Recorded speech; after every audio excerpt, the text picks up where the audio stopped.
It's always surprising to find out cool new things in games that you already spent a ton of time into, like Final Fantasy VII Remake is one of the best examples in this regard, and even after 200 hours plus of spending my time into this game, I'm still finding new things and learning new things that actually help me in that endgame on the hard difficulty, some of which are actually quite surprising, like there's some new combinations that I've tested on Tifa with a ton of success, also for Barret that I find really interesting and I didn't know even existed before, and there's also some gimmicky items in there that you probably put aside for some time, but you might be surprised by the results. So in this video I kinda wanna share a few of these with you as well, so as always, if you enjoyed this video, a thumbs up on it would be super awesome, and let's jump right into it. Let's begin with Tifa, since she's definitely one of the characters in the game that has a ton of combos that can be put together in all sorts of ways, and the newest one that I kinda wanna go over is the Overpower plus Rise and Fall combo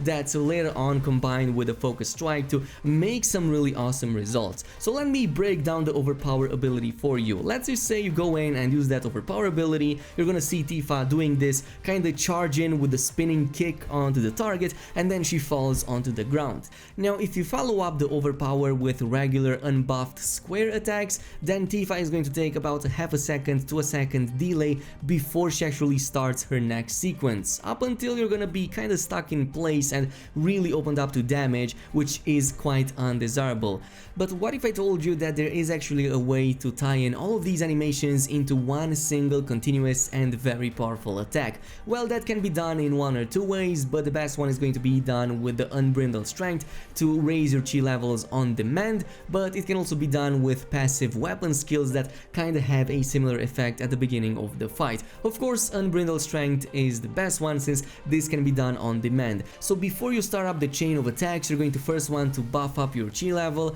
either by using once or twice the Unbridled Strength up until you see that rise and fall on your triangle attack, and don't worry, we're gonna be using the square attacks since those are getting buffed as well. And once you do that and start with the Overpower, if you press square immediately after finishing it, you're gonna see Tifa immediately starting her next chain of attacks, tying in all of these animations, and she's also going to continue the sequence for much longer since your square attacks are also now buffed, so that at the end of it you're going to see her slam into the ground with this AoE damage that's also going to provide quite a ton of stagger. You can see me using this against the Chocobo fight and dealing a ton of damage and stagger and constantly putting pressure on the enemy. And not just that, you can use the Focus Strike to break out of the animations at any point during the sequence to get out of harm's way and actually come in with even more damage and stagger, which is all around amazing. The only downside to this trick is that you have to make sure that you have a high chi level to do this and your regular attacks have been fully buffed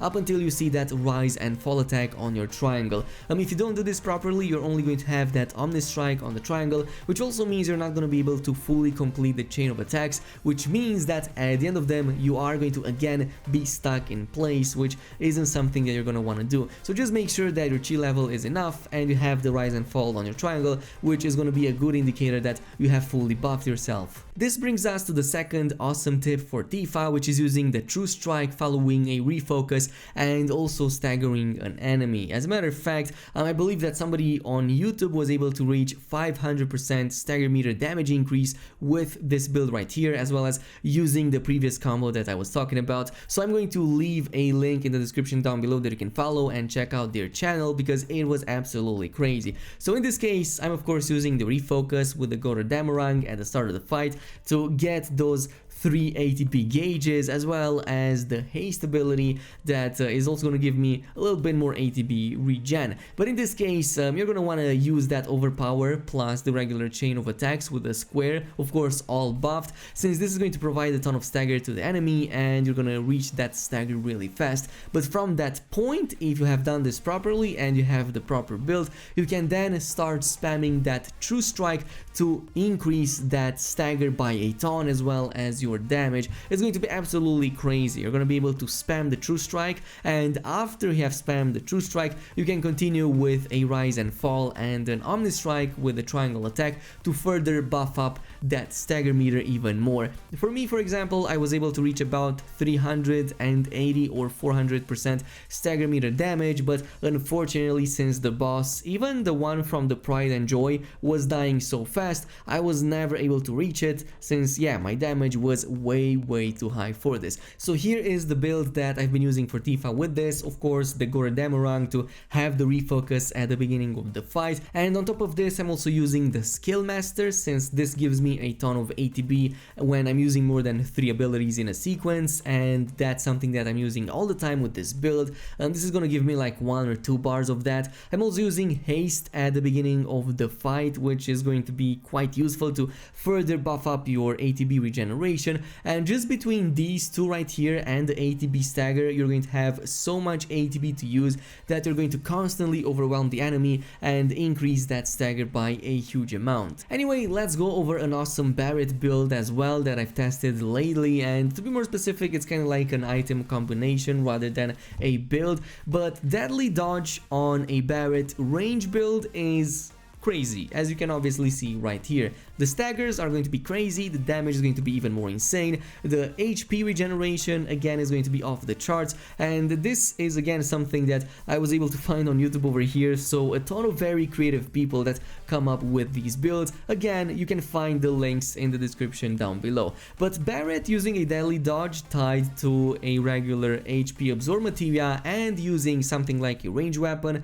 in this case I've used the Big Bertha, you can do this sort of Deadly Dodge into like a flurry of bullet attacks that's gonna happen in like 180 degrees in front of your character, so quite a big range on it. But when you do this, when you're surrounded by enemies, this means you're gonna hit everybody with a ton of pellets. It also provides a ton of stagger, so this also brings you to this result right here, where you're going to constantly stagger the enemies, and since you're gonna be using the ATB stagger, it also lets you immediately use other spells and abilities to maybe do some spell damage in there as well. Again, this is quite gimmicky, it's very useful against big groups of enemies, but I found it to be most useful in the Shinra Combat Simulator against multiple enemies at the same time, or against that chapter 17 that on the hard difficulty can be a bit overwhelming at times. Now, if you're wondering how this works on a character like Aerith, for example, yes, Deadly Dodge can be useful on a character like Aerith.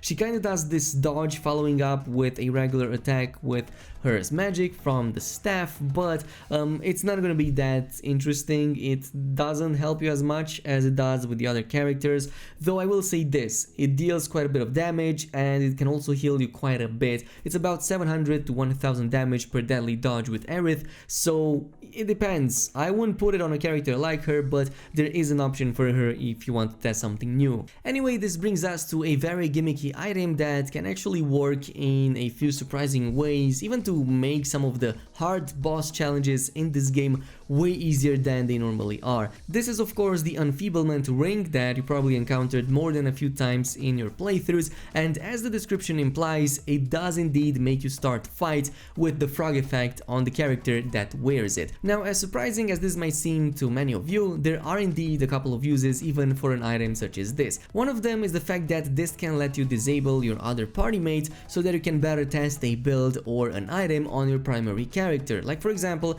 I wanted to test out Tifa against this boss right here, but I didn't want those other party mates to interfere, which is why I've put 2 enfeeblement rings on both of them. Now, the second unintended and even more hilarious consequence is the fact that this can trivialize several of the hard challenges and encounters in the game, and yes, that includes the hard difficulty. In this case, chapter 8 Reno was probably the one that amazed me the most after I saw a YouTube video of somebody owning Reno as a frog, so I did have to go in and test this out. You're going to find the link again in the description box down below. But using your square attacks can actually pull in the enemy and interrupt them for like a couple of seconds, and this is going to open them up to even more damage. You can also follow up with an L1 plus triangle, which both deals high damage, almost one-shotting most of the regular enemies, as well as pinning them against the ground, which is going to open them up with even more damage and stagger possibilities.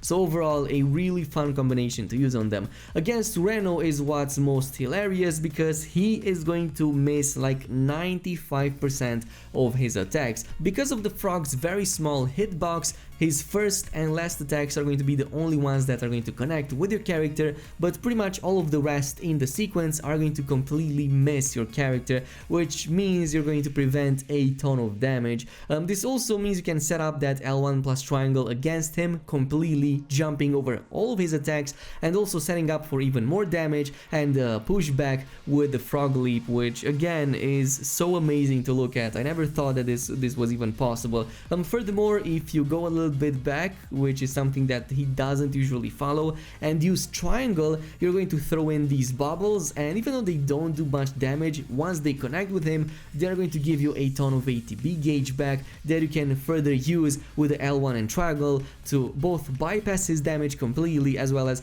push him back and deal a ton of damage. So overall, this was both hilarious and humiliating for Reno, and yes, this was on that hard difficulty. So yeah, this is it for now. I definitely had a ton of fun with many of these combos. Let me know down below if you found any more interesting ones that we haven't covered here on this channel. In the meantime, as always, if you enjoyed this video, don't forget to like and subscribe, as well as activate that notification bell, and I will see you guys in the next one.